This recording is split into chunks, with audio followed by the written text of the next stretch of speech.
ശാരീരിക വെല്ലുവിളികളെ അതിജീവിച്ച് ജീവിത വിജയം നേടിയ പ്രതിഭകൾക്കുള്ള കൈരളി ടിവിയുടെ ഫീനിക്സ് പുരസ്കാരങ്ങൾ Malayalam communications limited chairman Mammootty വിതരണം ചെയ്തു. കുട്ടികളുടെ വിഭാഗത്തിൽ മാസ്റ്റർ യാസിനും കൂട്ടായ്മയ്ക്കുള്ള പുരസ്കാരം കൊമ്പൻ റൈഡേഴ്സും, വനിതാ വിഭാഗത്തിലെ പുരസ്കാരം നൂർ ജലീലയും മമ്മൂട്ടിയിൽ നിന്നും ഏറ്റുവാങ്ങി. മമ്മൂട്ടിയുടെ പ്രത്യേക പുരസ്കാരത്തിന് AK ശാരികയും അർഹയായി. ശാരീരിക വെല്ലുവിളികളിൽ തളർന്നിരിക്കേണ്ടവരല്ല, പോരാട്ടങ്ങളിലൂടെ അതിജീവനത്തിന്റെ ചരിത്രം സൃഷ്ടിക്കേണ്ടവരാണ് നമ്മൾ. കൈരളി ടിവിയുടെ ഫീനിക്സ് പുരസ്കാര വിതരണ ചടങ്ങിൽ കണ്ടത് ശാരീരിക വെല്ലുവിളികളെ അതിജീവിച്ച് വിജയഗാഥകൾ രചിച്ചവരുടെ ജീവിതങ്ങളായിരുന്നു.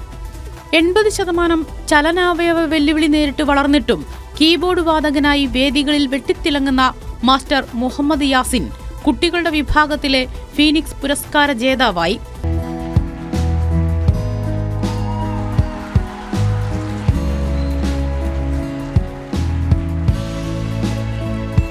കൈകാലുകൾക്ക് വളർച്ചയില്ലാതെ ജനിച്ചിട്ടും ചിത്രകാരിയും വയലിൻ വാദകയുമായി മാതൃക സൃഷ്ടിച്ച നൂർ ജലീല വനിതകൾക്കുള്ള ഫീനിക്സ് പുരസ്കാരം ഏറ്റുവാങ്ങി. മുച്ചക്രവാഹനങ്ങളിൽ ദീർഘദൂര ഉല്ലാസയാത്ര ചെയ്യുന്ന കൂട്ടായ്മയുണ്ടാക്കി മാതൃക കാട്ടിയ കൊമ്പൻ റൈഡേഴ്സിന് മികച്ച കൂട്ടായ്മയ്ക്കുള്ള പുരസ്കാരം ലഭിച്ചു. സെറിബ്രൽ പാൾസിയോടെ ജനിച്ച ആദ്യ സിവിൽ സർവീസ് ജേതാവായ ശാരിക മലയാളത്തിന്റെ മഹാനടനും കൈരളി TV ചെയർമാനുമായ പത്മശ്രീ ഭരത് മമ്മൂട്ടിയുടെ പ്രത്യേക പുരസ്കാരത്തിന് അർഹയായി. കൈരളി ടിവിയുടെ ഫീനിക്സ് പുരസ്കാരങ്ങൾ മാതൃകാപരമാണെന്ന് സാമൂഹ്യനീതി വകുപ്പ് മന്ത്രി R ബിന്ദു പറഞ്ഞു. ഭിന്നശേഷി ജീവിതങ്ങളോടുള്ള മനോഭാവങ്ങളിലും തടസ്സരഹിതമായിട്ടുള്ള സമീപനം ഉൾച്ചേരുന്ന ഒരു പൊതുബോധം നമുക്ക് സൃഷ്ടിക്കേണ്ടതുണ്ട്.